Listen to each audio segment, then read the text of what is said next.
وعلیکم السلام ورحمۃ اللہ۔ نعرہ تکبیر! نعرہ تکبیر! محمد مصطفیٰ! محمد مصطفیٰ! اسلام! زندہ باد! احمدیہ! زندہ باد! احمدیہ! زندہ باد! امیر المومنین! زندہ باد! خلیفۃ المسیح کامل! زندہ باد! انی معک یا مسعود!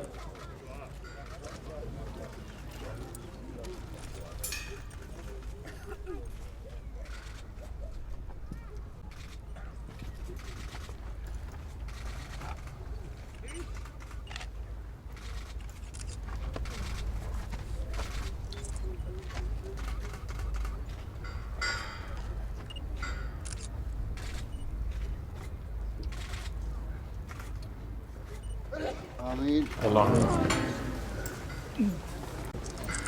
نعرہ تکبیر! اللہ اکبر! نعرہ تکبیر! اللہ اکبر! نعرہ تکبیر! اللہ اکبر! اللہ اکبر۔ اللہ اکبر!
اذان کس نے دینی ہے؟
السلام علیکم ورحمۃ اللہ.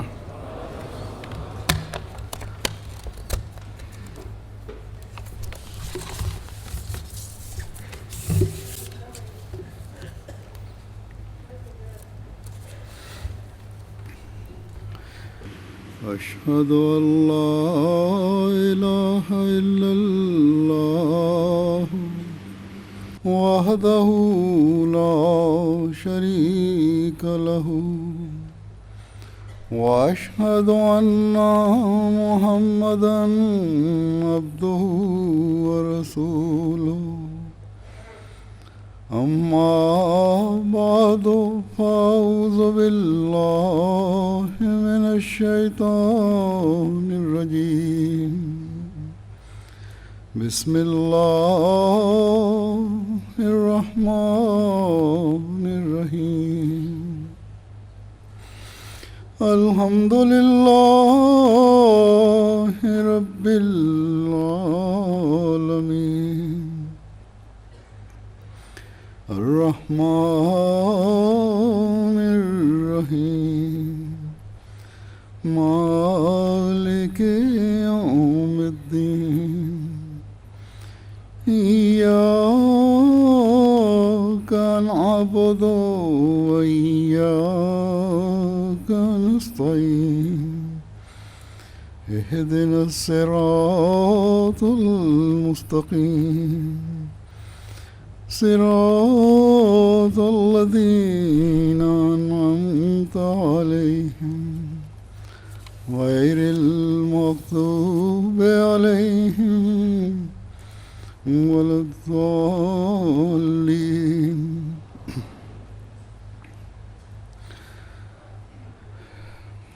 اللہ تعالیٰ کے فضل سے جماعت احمدیہ آسٹریلیا کا جلسہ سالانہ شروع ہو رہا ہے، اور مجھے یہاں کے جلسے میں شامل ہونے کی تقریباً 7 سال بعد توفیق مل رہی ہے. یہ جلسہ سالانہ جس کی بنیاد آج سے تقریباً 123 سال پہلے حضرت مسیح موعود علیہ الصلوۃ والسلام نے رکھی تھی، یا پہلا جلسہ آج سے 123 سال پہلے منعقد ہوا تھا، جو ہندوستان کے صوبہ پنجاب کے ایک چھوٹے سے قصبے قادیان میں منعقد ہوا، اور جس میں صرف 75 افراد شامل ہوئے تھے. آج یہ جلسے دنیا کے ایک بڑے خطے میں منتخب ہوتے ہیں، جس میں بڑے ممالک بھی شامل ہیں اور چھوٹے ممالک بھی شامل ہیں، امیر ملک بھی شامل ہیں اور غریب ملک بھی شامل ہیں. دنیا کا کوئی بر اعظم ایسا نہیں جس میں یہ جلسہ منعقد نہ ہوتا ہو. یقیناً یہ جلسے دنیا کے کونے کونے میں اور ملک ملک میں منعقد ہونے تھے، کیونکہ جیسا کہ حضرت مسیح موعود علیہ الصلوۃ والسلام نے فرمایا ہے کہ اس جلسے کو معمولی انسانی جلسوں کی طرح خیال نہ کریں. یہ وہ امر ہے جس کی خالص تائید حق اور اعلاء کلمہ اسلام پر بنیاد ہے. اس سلسلے کی بنیادی اینٹ خدا تعالیٰ نے اپنے ہاتھ سے رکھی ہے. بس دنیا میں جلسوں کے انعقاد صرف لوگوں کا اکٹھ نہیں ہے، بلکہ حضرت مسیح موعود علیہ الصلوۃ والسلام کی صداقت کی دلیل ہے، جماعت احمدیہ کے سچا ہونے کی دلیل ہے، حضرت صلی اللہ علیہ وسلم کی بڑی شان سے پیش گوئی کے پورا ہونے کی دلیل ہے. اللہ تعالیٰ کے فرمان وآخرین منہم لما یلحقوا بہم کے روشن تر نشانوں کے ساتھ پورا ہونے کی دلیل ہے. حضرت مسیح موعود علیہ الصلوۃ والسلام کے الفاظ کہ اس سلسلے کی بنیادی اینٹ خدا تعالیٰ نے اپنے ہاتھ سے رکھی ہے، صرف الفاظ نہیں بلکہ آج یہ الفاظ ہر نیا دن طلوع ہونے کے ساتھ حضرت مسیح موعود علیہ الصلوۃ والسلام کے حق میں خدا تعالیٰ کی تائید و نصرت کے نظارے دکھا رہا ہے. لوگ حضرت مسیح موعود علیہ الصلوۃ والسلام کی صداقت کی دلیل مانگتے ہیں. اگر آنکھیں بند نہ ہوں، اگر دل و دماغ پر پردے پڑے نہ ہوں، تو آپ علیہ السلام کی صداقت کے لیے یہ جلسوں کے انعقاد ہی جو دنیا کے کونے کونے میں ہو رہے ہیں بہت بڑی دلیل ہے کہ وہ جلسہ جو صرف 123 سال پہلے قادیان کی ایک چھوٹی سی بستی میں منعقد ہوا تھا، آج دنیا کے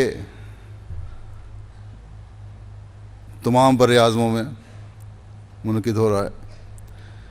دنیا کے اس بر اعظم میں بھی منعقد ہو رہا ہے اور اس بر اعظم کے اور اس ملک کے بڑے شہر میں منعقد ہو رہا ہے جو ہزاروں میل دور ہے وہاں سے، اور ہزاروں مرد و خواتین اور بچے اس میں شامل ہیں. اور یہی جلسہ تقریباً 1 مہینہ پہلے بڑی شان کے ساتھ دنیا کے اس ملک کے دارالحکومت میں منعقد ہوا جس نے ایک لمبا عرصہ ہندوستان پر حکومت کی، اور جس کے بعض افسران اور پادریوں نے حضرت مسیح موعود علیہ الصلوۃ والسلام پر مقدمے بھی کروائے. آپ علیہ السلام کو عدالتوں میں بھی کھینچا. لیکن آج اس ملک کی حکومت کے افسران اور لیڈر، حتیٰ کہ اس ملک کے پادری بھی اس اعتراف کے بغیر نہیں رہ سکے کہ جماعت احمدیہ کا پیغام دنیا کی قوموں اور لوگوں کو اکٹھا کرنے کا پیغام ہے. محبت، پیار اور بھائی چارے کا پیغام ہے، اور اس پیغام کو دنیا میں پھیلنا چاہیے. اسی طرح امریکہ جو دنیا کی بڑی طاقت سمجھی جاتی ہے،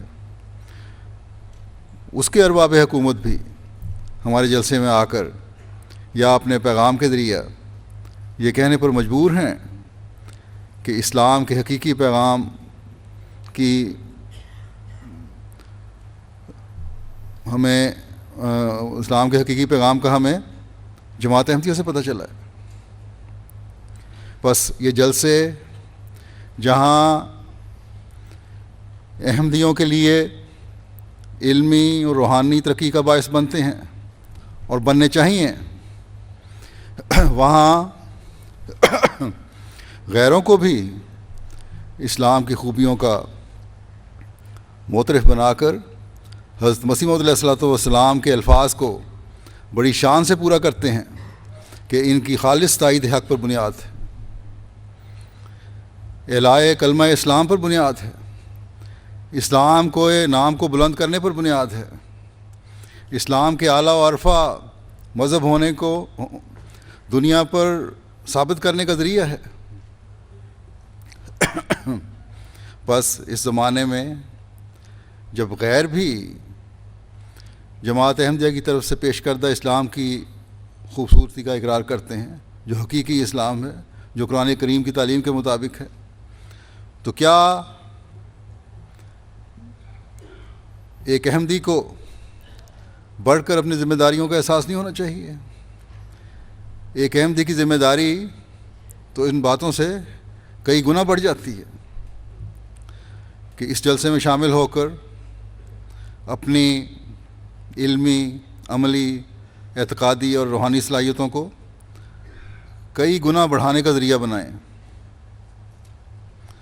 حضرت مسیح موعود علیہ الصلوۃ والسلام نے جلسے کے مقاصد میں بتایا تھا کہ اس میں شامل ہو کر تقویٰ اور خدا ترسی میں نمونہ بنو. یہ جلسہ تمہارے اندر خدا تعالیٰ کا خوف پیدا کرنے والا بن جائے. نرم دلی اور باہم محبت اور مواخات میں دوسروں کے لیے نمونہ بن جاؤ، بھائی چارے میں ایک مثال قائم کرو، انکسار اور عاجزی پیدا کرو، دین کی خدمت کے لیے اپنے اندر ایک جوش اور جذبہ پیدا کرو، اس جلسے اللہ تعالیٰ سے ایک زندہ تعلق پیدا کرنے کی کوشش کرو۔ اس جلسے کے دنوں میں اپنے عہد بیعت کے جائزے لو، جس میں حقوق اللہ کے ساتھ حقوق العباد کی ادائیگی کی طرف بھی توجہ دینے کی ضرورت ہے۔ آپ نے فرمایا کہ مجھے ایسے لوگوں سے کیا کام ہے جو سچے دل سے دینی احکام اپنے سر پر نہیں اٹھا لیتے۔ بس یہ بہت بڑے کام ہیں ایک احمدی کے کرنے کے۔ حضرت مسیح موعود علیہ الصلوۃ والسلام ایک بہت بڑا مشن لے کر آئے تھے۔ اگر ہم نے آپ کی بیعت کا حق ادا کرنا ہے اور اس مشن کو پورا کرنا ہے جو آپ لے کر آئے، تو پھر ہمیں ان تعلیمات پر غور کرنا ہوگا جو آپ نے ہمیں دیں، ہمیں ان تمام توقعات پر پورا اترنے کی کوشش کرنی ہوگی جو آپ نے ہم سے رکھی۔ بس ہمیں یہ نہ سمجھنا چاہیے کہ ہم احمدی ہو گئے ہیں اور مقصد پورا ہو گیا۔ اب احمدی ہونے کے بعد ان باتوں اور ان چیزوں اور ان توقعات کی تلاش کی ضرورت ہے جو حضرت مسیح موعود علیہ الصلوۃ والسلام نے ہم سے کی ہیں۔ یہ جلسے کے 3 دن کیونکہ اجتماعی طور پر روحانی ماحول کے دن ہیں، اس لیے ان دنوں میں خاص طور پر تلاش کر کے اور یہاں کے پروگراموں سے فائدہ اٹھا کر ہمیں ایک حقیقی احمدی بننے کی کوشش کرنے کی ضرورت ہے، اپنے جائزے لینے کی ضرورت ہے۔ اس وقت میں اس فہرست میں سے چند باتوں کا ذکر کروں گا اور آپ کے سامنے پیش کروں گا جو ان معیاروں کی طرف رہنمائی کرتے ہیں جس کی توقع حضرت مسیح موعود علیہ الصلوۃ والسلام نے ہم سے کی ہے۔ جلسے کے مقاصد میں سے ایک مقصد آپ نے بیان فرمایا تھا کہ تا آنے والوں کے دل میں تقویٰ پیدا ہو۔ تقویٰ کیا ہے؟ اس بارے میں آپ علیہ السلام فرماتے ہیں کہ تقویٰ کوئی چھوٹی چیز نہیں، اس کے ذریعے سے ان تمام شیطانوں کا مقابلہ کرنا ہوتا ہے جو انسان کی ہر ایک اندرونی قوت و طاقت پر غلبہ پائے ہوئے ہیں۔ یہ تمام قوتیں نفس امارہ کی حالت میں انسان کے اندر شیطان ہیں۔ نفس امارہ نفس کی ایسی حالت کو کہتے ہیں جو بار بار بدی کی طرف لے جاتا ہے۔ اللہ تعالیٰ کے حکام کی پیروی کرنے کے بجائے شیطان نے جو دنیا میں بے حیائی پھیلائی ہوئی ہے اس کی طرف توجہ دلاتا ہے، برائیوں کو خوبصورت کر کے دکھاتا ہے۔ فرمایا کہ یہی انسان کا شیطان ہے جو تمہیں بہکاتا رہتا ہے ہر وقت۔ فرمایا کہ یہ انسانی قوتیں جو انسان کو ورغلاتی رہتی ہیں اگر اصلاح نہ پائیں گی تو انسان کو غلام کر لیں گی۔ فرمایا کہ علم و عقل ہی برے طور پر استعمال ہو کر شیطان ہو جاتے ہیں۔ بعض انسانوں کو اپنے علم پر اور اپنی عقل پر بڑا ناز ہوتا ہے اور یہ ناز ہی ان کو شیطان بنا دیتا ہے، یا یہی علم اور عقل ہی شیطان بن جاتا ہے۔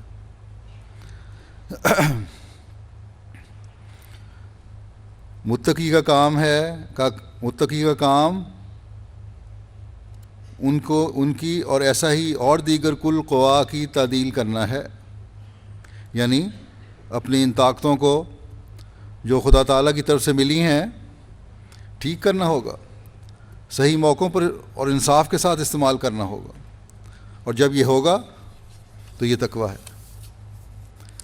پھر آپ علیہ السلام فرماتے ہیں کہ ہماری جماعت کے لیے خاص کر تقوی کی ضرورت ہے، خصوصاً اس خیال سے بھی کہ وہ ایک ایسے شخص سے تعلق رکھتے ہیں اور اس کے سلسلہ بیعت میں ہیں جس کا دعویٰ ماموریت کا ہے، تا وہ لوگ جو خواہ کسی قسم کے بغضوں، کینوں یا شرکوں میں مبتلا تھے یا کیسے ہی روب دنیا تھے، ان تمام آفات سے نجات پاویں۔ پس بیعت میں آ کر بھی اگر پاک تبدیلیاں نہ ہوں تو وہ مقصد پورا نہیں ہوتا جس کے لیے بیعت کی گئی ہے۔ پھر ایک جگہ تقویٰ کی وضاحت فرماتے ہوئے فرماتے ہیں، ہمیں نصیحت کرتے ہوئے کہ چاہیے کہ وہ تقویٰ کی راہ اختیار کریں، کیونکہ تقویٰ ہی ایک ایسی چیز ہے جس کو شریعت کا خلاصہ کہہ سکتے ہیں، اور اگر شریعت کو مختصر طور پر بیان کرنا چاہیں تو مغز شریعت تقویٰ ہی ہو سکتا ہے۔ تقویٰ کے مدارج اور مراتب بہت ہیں، لیکن ایک طالب صادق ہو کر ابتدائی مراتب اور مراحل کو استقلال اور خلوص سے طے کرے تو وہ اس راستی اور طلب صدق کی وجہ سے اعلیٰ مدارج کو پا لیتا ہے۔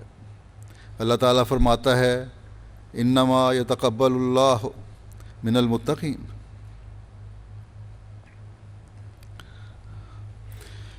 گویا اللہ تعالیٰ متقیوں کی دعاؤں کو قبول فرماتا ہے، یہ گویا اس کا وعدہ ہے اور اس کے وعدوں میں تخلف نہیں ہوتا، وعدہ خلافی نہیں کرتا اللہ تعالیٰ، جیسا کہ فرمایا ہے ان اللہ لا یخلف المیعاد۔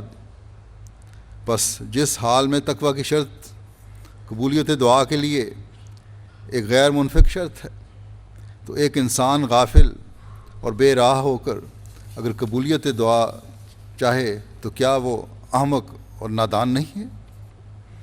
لہٰذا ہماری جماعت کو لازم ہے کہ جہاں تک ممکن ہو ہر ایک ان میں سے تقویٰ کی راہوں پر قدم مارے تاکہ قبولیت دعا کا سرور اور حظ حاصل کرے اور زیادتی ایمان کا حصہ لے۔ پھر آپ فرماتے ہیں کہ اپنے قوا سے انسان کو کام لینا چاہیے ہر وقت۔ فرمایا کہ غرض یہ قوا جو انسان کو دیے گئے ہیں اگر وہ ان سے کام لے تو یقیناً ولی ہو سکتا ہے۔ فرمایا میں یقیناً کہتا ہوں کہ اس امت میں بڑی قوت کے لوگ آتے ہیں جو نور اور صدق اور صفا سے بھرے ہوئے ہوتے ہیں، اس لیے کوئی شخص اپنے آپ کو ان قوا سے محروم نہ سمجھے۔ کیا اللہ تعالیٰ نے کوئی فہرست شائع کر دی ہے جس سے یہ سمجھ لیا جائے کہ ہمیں ان برکات سے حصہ نہیں ملے گا، یعنی فلاں لوگوں کو ملنا ہے اور ہمیں نہیں مل سکتا؟ کوئی فہرست نہیں ہے ایسی۔ فرمایا خدا تعالیٰ بڑا کریم ہے، اس کی کریمی کا بڑا گہرا سمندر ہے جو کبھی ختم نہیں ہو سکتا، اور جس کو تلاش کرنے والا اور طلب کرنے والا کبھی محروم نہیں رہا۔ اس لیے تم کو چاہیے کہ راتوں کو اٹھ کر دعائیں مانگو اور اس کے فضل کو طلب کرو۔ ہر ایک نماز میں دعا کے لیے کئی مواقع ہیں، رکوع، قیام، قعدہ، سجدہ وغیرہ۔ پھر 8 پہروں میں 5 مرتبہ پڑھی جاتی ہے، فجر، ظہر، عصر، شام اور عشاء۔ ان پر ترقی کر کے اشراق اور تہجد کی نمازیں ہیں۔ یہ سب دعا ہی کے لیے مواقع ہیں۔ پھر اس بارے میں وضاحت فرماتے ہوئے کہ نماز کی اصل غرض اور مقصد دعا ہی ہے، آپ فرماتے ہیں کہ نماز کی اصل غرض اور مقصد دعا ہی ہے، اور دعا مانگنا اللہ تعالیٰ کی قانون قدرت کے عین مطابق ہے۔ مثلا ہم عام طور پر دیکھتے ہیں کہ جب بچہ روتا دھوتا ہے اور اضطراب ظاہر کرتا ہے تو ماں کس قدر بے قرار ہو کر اس کو دودھ دیتی ہے۔ الوہیت اور عبودیت میں اس قسم کا ایک تعلق ہے، اللہ تعالیٰ اور بندے میں اسی قسم کا تعلق ہے جس کو ہر شخص سمجھ نہیں سکتا۔ جب انسان اللہ تعالیٰ کے دروازے پر گر پڑتا ہے اور نہایت عاجزی اور خشوع و خضوع کے ساتھ اس کے حضور اپنے حالات کو پیش کرتا ہے اور اس سے اپنی حاجات کو مانگتا ہے تو الوہیت کا کرم جوش میں آتا ہے اور ایسے شخص پر رحم کیا جاتا ہے۔ اللہ تعالیٰ کے فضل و کرم کا دودھ بھی ایک گریہ کو چاہتا ہے، رونے اور آہوزاری کو چاہتا ہے، اس لیے اس کے حضور رونے والی آنکھ پیش کرنی چاہیے۔ پھر فرمایا کہ بعض لوگ خیال کرتے ہیں شاید کہ رونے دھونے سے اور دعاؤں سے کچھ نہیں ملتا، اور آج کل دہریت نے نوجوانوں میں بھی اور بعض لوگوں میں بھی اس قسم کے خیالات بڑے زور شور سے پیدا کرنے شروع کیے ہیں۔ آپ فرماتے ہیں بعض لوگوں کا یہ خیال ہے کہ اللہ تعالیٰ کے حضور رونے دھونے سے کچھ نہیں ملتا، یہ بالکل غلط اور باطل ہے۔ ایسے لوگ اللہ تعالیٰ کی ہستی اور اس کی صفات قدرت و تصرف پر ایمان نہیں رکھتے۔ اگر ان میں حقیقی ایمان ہوتا تو وہ ایسا کہنے کی جرات نہ کرتے۔ جب کبھی کوئی شخص اللہ تعالیٰ کے حضور آیا ہے اور اس نے سچی توبہ کے ساتھ رجوع کیا ہے، یہ شرط ہے سچی توبہ، کہ اللہ تعالیٰ نے پھر جو احکام دیے ہیں ان کی پابندی کرنی ہوگی۔ سچی توبہ کے ساتھ رجوع کیا ہے، اللہ تعالیٰ نے ہمیشہ اس پر اپنا فضل کیا ہے۔ یہ کسی نے بالکل سچ کہا ہے کہ عاشق کے شد کہ یار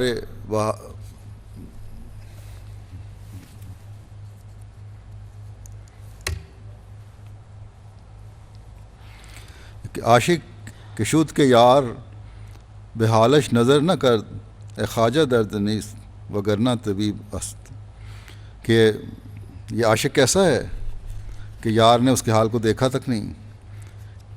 اے دوست، درد ہی نہیں ہے ورنہ طبیب تو حاضر ہے، تمہارے اندر کوئی وہ درد پیدا نہیں ہو رہا، ورنہ علاج کے لیے اللہ تعالیٰ تو حاضر ہے۔ فرمایا کہ خدا تعالیٰ چاہتا ہے کہ تم اس کے حضور پاک دل لے کر آ جاؤ، صرف شرط اتنی ہے کہ اس کے مناسب حال اپنے آپ کو بناؤ، اور وہ سچی تبدیلی جو خدا تعالیٰ کے حضور جانے کے قابل بنا دیتی ہے اپنے اندر کر کے دکھاؤ۔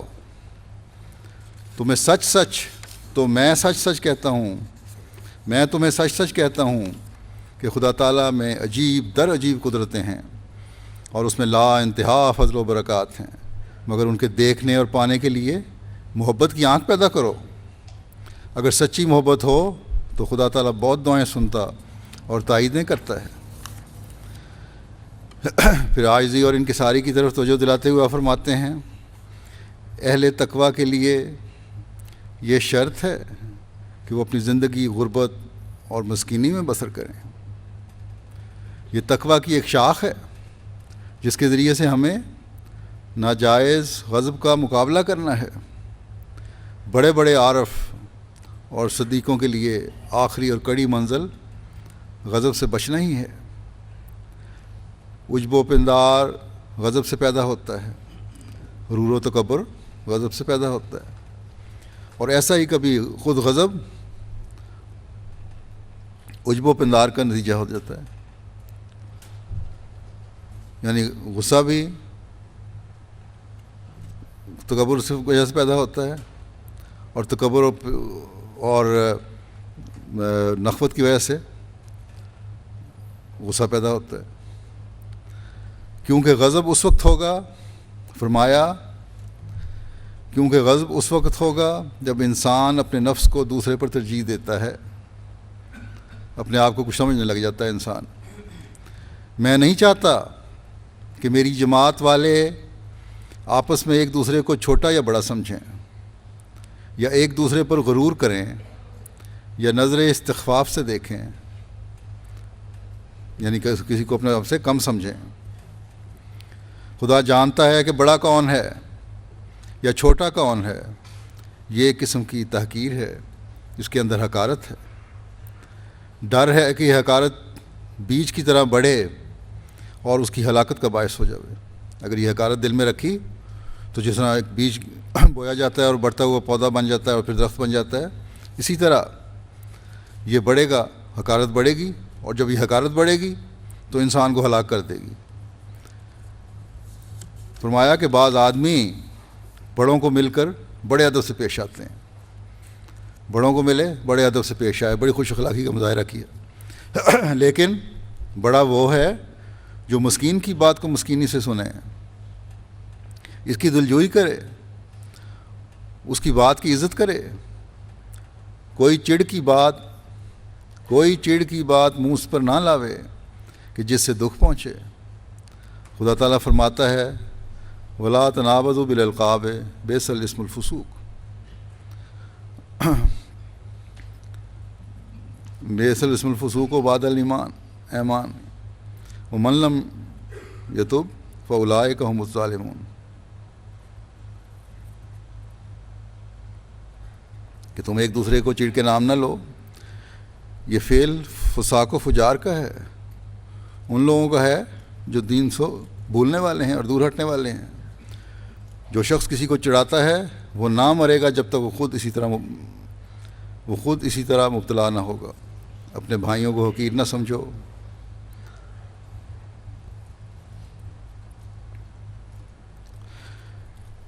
جب ایک ہی چشمہ سے کل پانی پیتے ہو تو کون جانتا ہے کہ کس کی قسمت میں زیادہ پانی پینا ہے. ہیں تو ہم سب اللہ تعالیٰ کے بندے. جب وہی اللہ تعالیٰ کے فضل ہی سب کو ملنے ہیں تو کیا پتہ اللہ تعالیٰ کے فضل کس پر زیادہ ہونے ہیں. مکرم و معظم کوئی دنیاوی اصولوں سے نہیں ہو سکتا. خدا تعالیٰ کے نزدیک بڑا وہ ہے جو متقی ہے. ان اکرمکم عند اللہ اتقاکم ان اللہ علیم خبیر.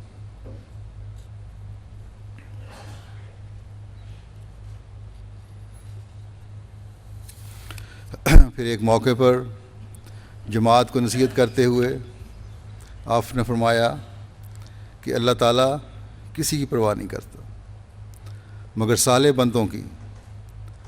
آپس میں اخوت اور محبت کو پیدا کرو اور درندگی اور اختلاف کو چھوڑ دو.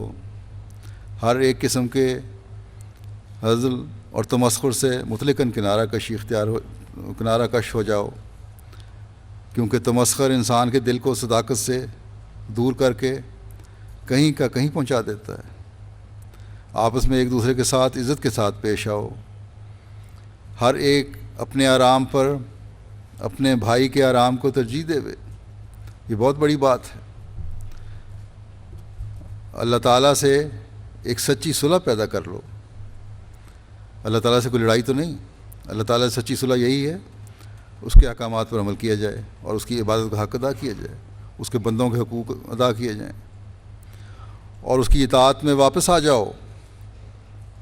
اللہ تعالیٰ کا غضب زمین پر نازل ہو رہا ہے اور اس سے بچنے والے وہی ہیں جو کامل طور پر اپنے سارے گناہوں سے توبہ کر کے اس کے حضور میں آتے ہیں.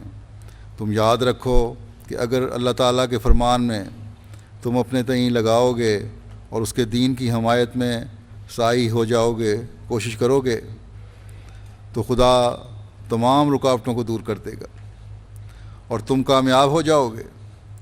کیا تم نے نہیں دیکھا کہ کسان عمدہ پودوں کی خاطر کھیت میں سے ناکارہ چیزوں کو, جڑی بوٹیوں کو اکھاڑ پھینک کر پھینک دیتا ہے اور اپنے کھیت کو خوشنما درختوں اور بار آور پودوں سے آراستہ کرتا اور ان کی حفاظت کرتا ہے اور ہر ایک ضرر اور نقصان سے ان کو بچاتا ہے. مگر وہ درخت اور پودے جو پھل نہ لاویں اور گلنے اور خشک ہونے لگ جاویں, ان کی مالک پرواہ نہیں کرتا کہ کوئی مویشی آ کر ان کو کھا جاوے یا کوئی لکڑہارا ان کو کاٹ کر تنور میں ڈال دے. سو ایسا ہی تم بھی یاد رکھو کہ اگر تم اللہ تعالیٰ کے حضور میں صادق ٹھہرو گے تو کسی کی مخالفت تمہیں تکلیف نہ دے گی, پر اگر تم اپنی حالتوں کو درست نہ کرو اور اللہ تعالیٰ سے فرمانبرداری کا ایک سچا عہد نہ باندھو تو پھر اللہ تعالیٰ کو کسی کی پرواہ نہیں. ہزاروں بھیڑیں اور بکریاں روز ذبح ہوتی ہیں پر ان پر کوئی رحم نہیں کرتا, اور اگر ایک آدمی مارا جاوے تو کتنی باز پرس ہوتی ہے. انسان ایک آدمی مارا جاتا ہے تو باز پرس ہوتی ہے, قانون پوچھتا ہے, لیکن جانور ذبح ہوتے ہیں کوئی رحم نہیں کرتا. سو اگر تم اپنے آپ کو درندوں کی مانند بیکار اور لاپرواہ بناؤ گے تو تمہارا بھی ایسا ہی حال ہوگا۔ چاہیے کہ تم خدا کے عزیزوں میں شامل ہو جاؤ تاکہ کسی وبا کو یا آفت کو تم پر ہاتھ ڈالنے کی جرت نہ ہو سکے، کیونکہ کوئی بات اللہ تعالیٰ کی اجازت کے بغیر زمین پر ہو نہیں سکتی۔ ہر ایک آپس کے جھگڑے اور جوش اور عداوت کو درمیان میں سے اٹھا دو کہ اب وہ وقت ہے کہ تم ادنا باتوں سے اعراض کر کے اہم اور عظیم الشان کاموں میں مصروف ہو جاؤ۔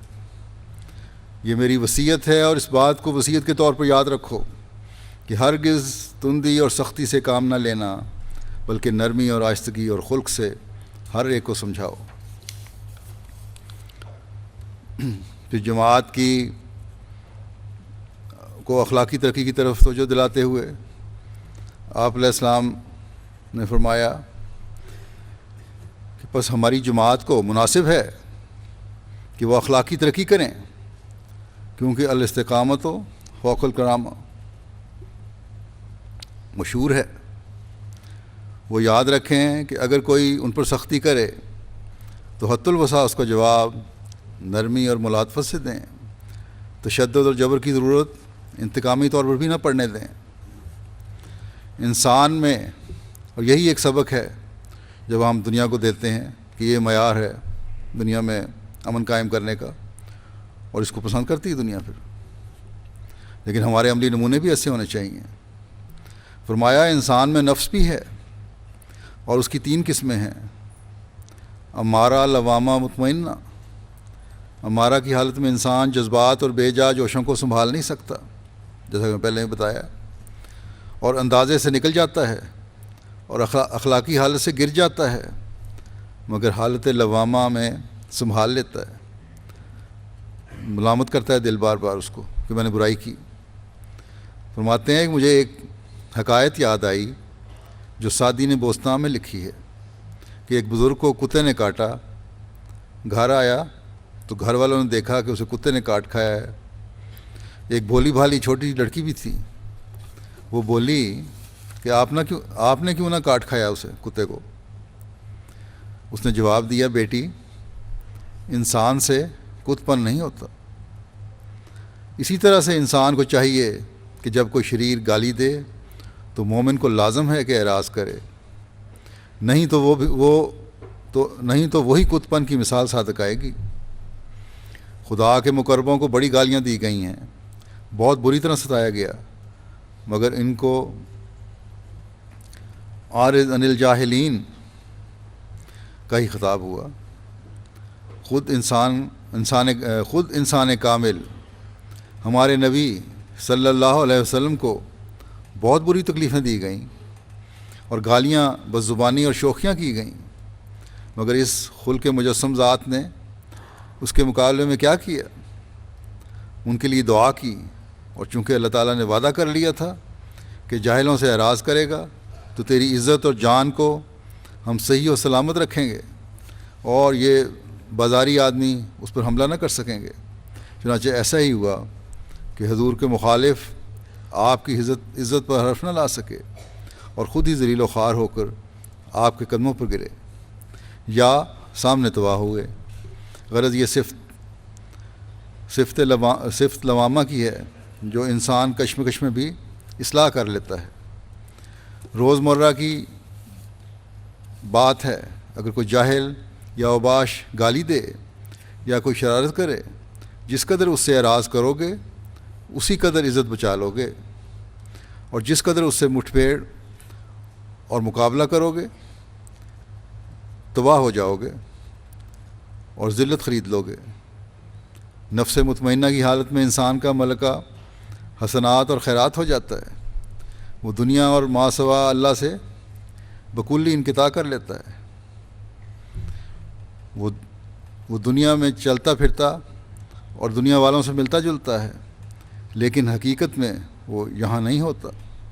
جہاں وہ ہوتا ہے وہ دنیا اور ہی ہوتی ہے، اور وہاں کا آسمان اور زمین اور ہوتی ہے۔ اور یہی نیا زمین اور آسمان پیدا کرنے حضرت مسیح موعود علیہ السلام تشریف لائے تھے۔ بس اگر ہم میں سے ہر ایک اپنے نفس پر قابو رکھنے والا ہو تو جہاں ہم اپنے تعلقات میں محبت اور پیار میں بڑھنے والے ہوں گے، وہاں تبلیغ کے بھی کئی راستے کھولنے والے ہوں گے۔ افسوس سے کہنا پڑتا ہے کہ بعض لوگ آپس میں ذرا ذرا سی بات پر لڑائی اور جھگڑا شروع کر دیتے ہیں، اور جلسوں پر بھی ایسے واقعات ہو جاتے ہیں، اور یہ سب باتیں جلسے کے تقدس کو خراب کر رہی ہوتی ہیں۔ یہاں سے بھی مجھے شکایتیں آتی رہی ہیں کہ باہر نکلے، پارکنگ میں گئے، لڑائیاں ہو گئیں، پرانے جھگڑے تھے، خاندانی جھگڑے تھے یا کاروباری جھگڑے تھے، اس پہ لڑائیاں ہو گئیں، اور ایک جلسے کا جو تقدس تھا اور جو ماحول تھا اس کو خراب کر دیا، یا نکلتے ہی بھول گئے کہ ہم کیا کرنے آئے تھے اور کیا کر کے جا رہے ہیں۔ بس ہمیشہ یاد رکھنا چاہیے کہ صرف غیروں کے سامنے صبر اور برداشت کی تلقین نہیں ہے، حضرت مسیح موعود علیہ السلام نے فرمائی ہے کہ غیروں کے سامنے صبر اور برداشت کرو، بلکہ آپس میں بھی قرآن کریم فرماتا ہے رحماء بینہم، کہ رحم اور محبت کو بھی اپنے آپ میں بھی رائج کرو، اور پہلے سے بڑھ کر کرو، دوسروں سے بڑھ کر کرو۔ اس کی بہت زیادہ تلقین فرمائی گئی ہے۔ اس لحاظ سے بھی ہم میں سے ہر ایک کو اپنے جائزے لیتے رہنا چاہیے۔ پھر وہ لوگ جو آپ کی جماعت میں شامل ہو کر آپ کی تعلیم پر عمل کرنے کی کوشش کرتے ہیں، ان کو بشارت دیتے ہوئے آپ نے فرمایا کہ اللہ تعالیٰ نے قرآن کریم میں فرمایا ہے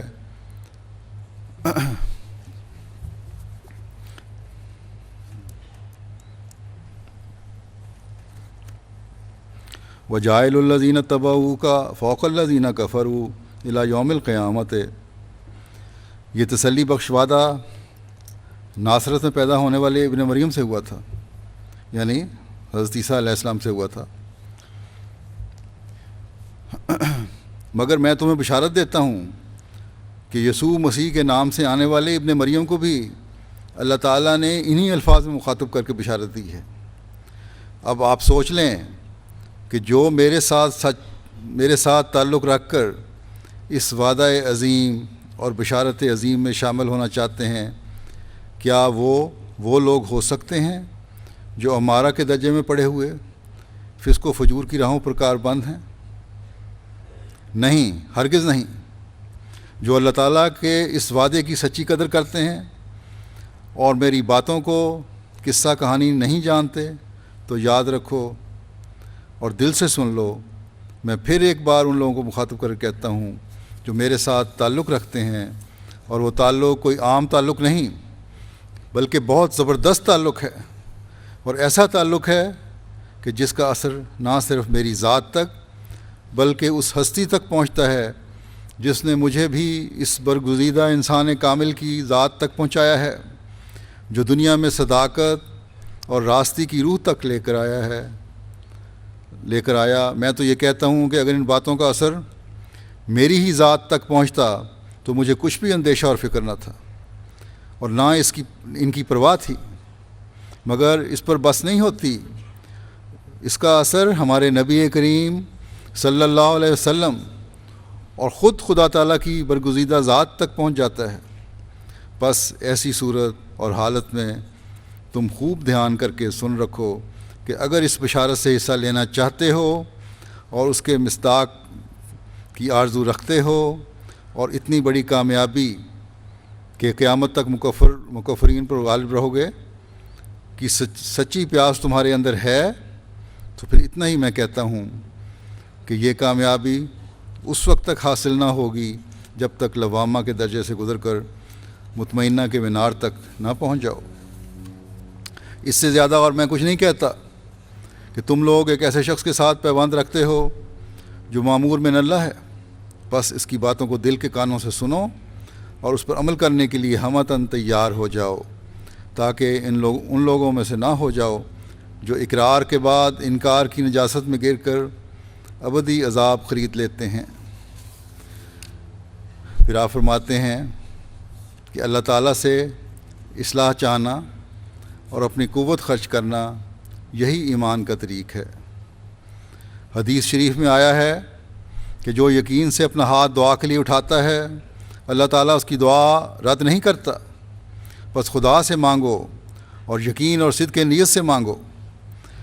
میری نصیحت پھر یہی ہے کہ اچھے اخلاق ظاہر کرنا ہی اپنی کرامت ظاہر کرنا ہے۔ اگر کوئی کہے کہ میں کراماتی نہیں بننا چاہتا تو یاد رکھے کہ شیطان اسے دھوکے میں ڈالتا ہے۔ کرامت سے عجب اور پندار مراد نہیں ہے۔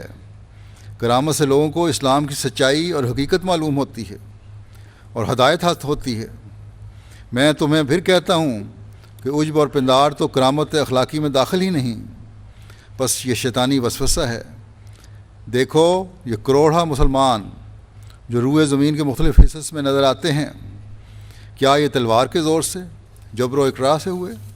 نہیں، یہ بالکل غلط ہے۔ یہ اسلام کی کراماتی تاثیر ہے جو ان کو کھینچ لائی ہے۔ کرامتیں انواع و اقسام کی ہوتی ہیں، من جملہ ان کے ایک اخلاقی کرامت بھی ہے جو ہر میدان میں کامیاب ہے۔ اچھے اخلاق دکھاؤ تو یہی کرامت بن جاتی ہے۔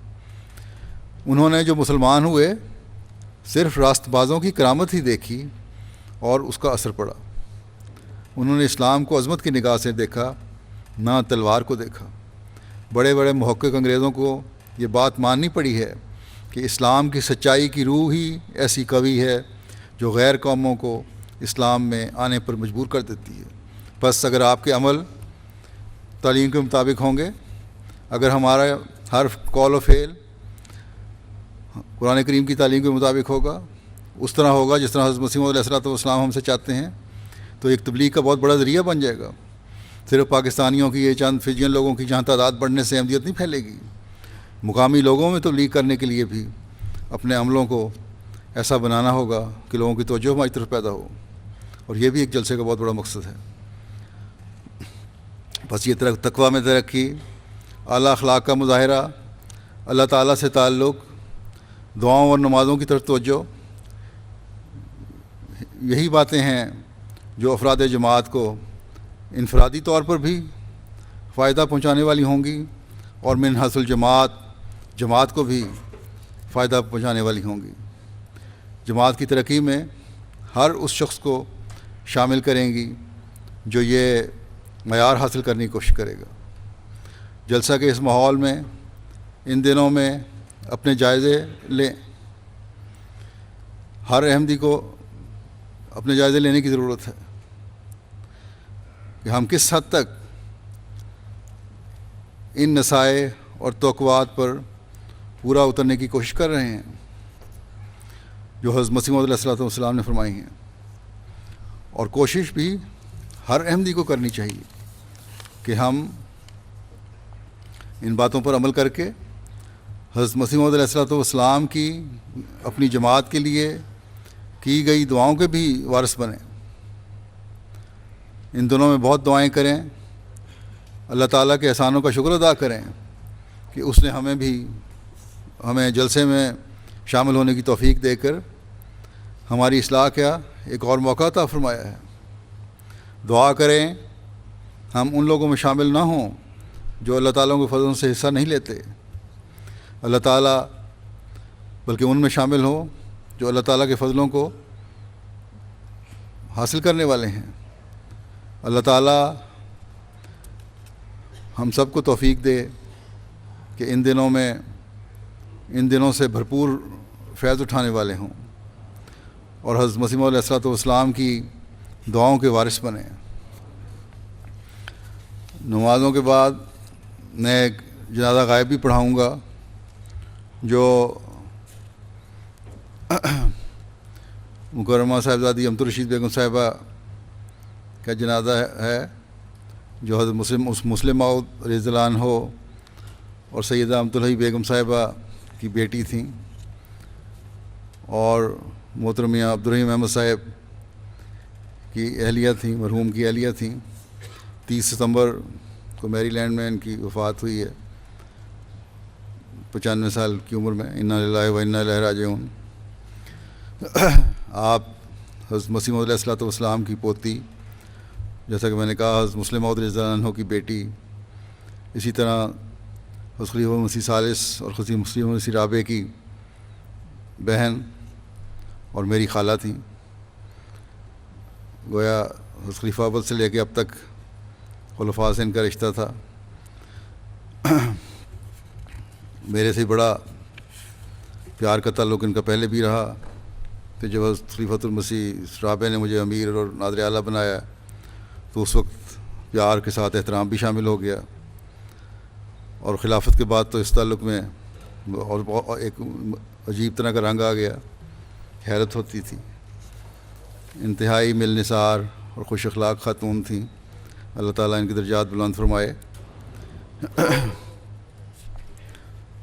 ناصرات جو ہیں احمدی بچیاں، ان پر بھی ان کا ایک اس لحاظ سے احسان ہے جو تاریخ احمدیت میں درج بھی ہے کہ 1939 میں احمدی بچیوں کے لیے مجلس ناصرات الاحمدیہ کا قیام عمل میں آیا تھا، جس کی پہلی صدر یا نگران محترمہ استانی میمونہ صوفیہ صاحبہ تھیں اور سیکرٹری صاحبزادی امت الرشید صاحبہ تھیں.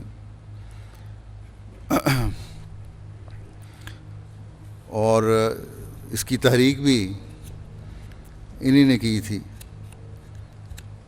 وہ کہتی ہیں جب میں دینیات کلاس میں پڑھتی تھی تو میرے ذہن میں یہ تجویز آئی کہ جس طرح خواتین کی تعلیم کے لیے لجنہ مائلہ قائم ہے، اسی طرح لڑکیوں کے لیے بھی کوئی مجلس ہونی چاہیے.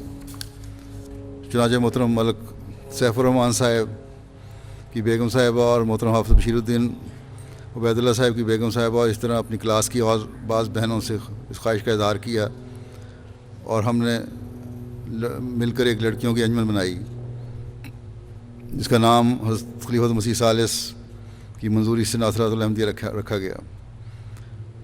بلکہ یہ مجلس ہی تھی، کوئی اجلاس ہو رہا تھا. خلیفۃ المسیح ثانی وہاں سے گزرے. انہوں نے پوچھا یہ کیا ہے؟ انہوں نے کہا جی یہ نوجوان لجنہ یا اس طرح کا کوئی لفظ استعمال کیا تھا کہ تنظیم ہے. انہوں نے کہا نہیں. پھر بہرحال ان کے جو استاد تھے ان کی تحریک پر اجازت لی اور باقاعدہ پھر خلیفۃ مسیح ثانی نے ناصرۃ الاحمدیہ نام تجویز کیا اور یہ مجلس بنی. ہر ایک کا ان کے بارے میں یہی خیال اور تبصرہ ہے کہ انتہائی سادہ مزاج اور غریب نواز تھیں. مہمان نوازی کی صرف بہت نمایاں تھی. خصوصاً جلسے کے دنوں میں سارا گھر اپنا مہمانوں کے لیے دے دیا کرتی تھیں اور ایک سٹور میں سارا خاندان اکٹھا ہو جاتا تھا. بلکہ بعض دفعہ میں نے دیکھا ہے کہ سٹور بھی نہیں، مہمانوں کو اس پر سارا گھر ہوتا تھا اور آپ باہر ٹینٹ لگا کر گھر والے رہتے تھے. بہت ہی زیادہ خاطر مدارت کرتی تھی مہمانوں کی اور یہ غیر معمولی صفت تھی ان میں. امیر اور غریب سب کے لیے برابر مہمان نوازی تھی. بہت غریب پرور تھیں، غریبوں کا بہت خیال رکھنے والی تھیں، نہایت خندہ پیشانی سے ان سے پیش آتیں. کئی ان کے جو بچے جو انہوں نے پالے ان کے یہی بیان ہیں کہ ہم بیٹے بیٹی کی طرح رکھا، اچھے اسکولوں میں تعلیم دلوائی، گھر میں اچھی طرح رکھا، کپڑے اچھے پہنائے اور ان کی خوراک وغیرہ کا لحاظ رکھا، خیال رکھا. کئی یتیم بچیوں کی شادیوں کا انتظام آپ نے کیا اور بہرحال میں نے تو ان جیسا غریب پرور کوئی کم ہی دیکھا. گھر میں اگر کسی یتیم یا غریب کی پرورش کی ذمہ داری لی ہے تو پھر اپنے بچوں کی طرح انہیں رکھا. اللہ تعالیٰ ان کے درجات بلند فرمائے اور مغفرت و رحم کا سلوک فرمائے. ان کے بچے 3 بیٹیاں اور 1 بیٹے ہیں. ڈاکٹر مظہر الدین منصور امریکہ میں ہیں سارے. اللہ تعالیٰ ان بچوں کو بھی اپنی والدہ اور والد کے نقش قدم پر چلتے ہوئے نیکیوں کی توفیق عطا فرمائے.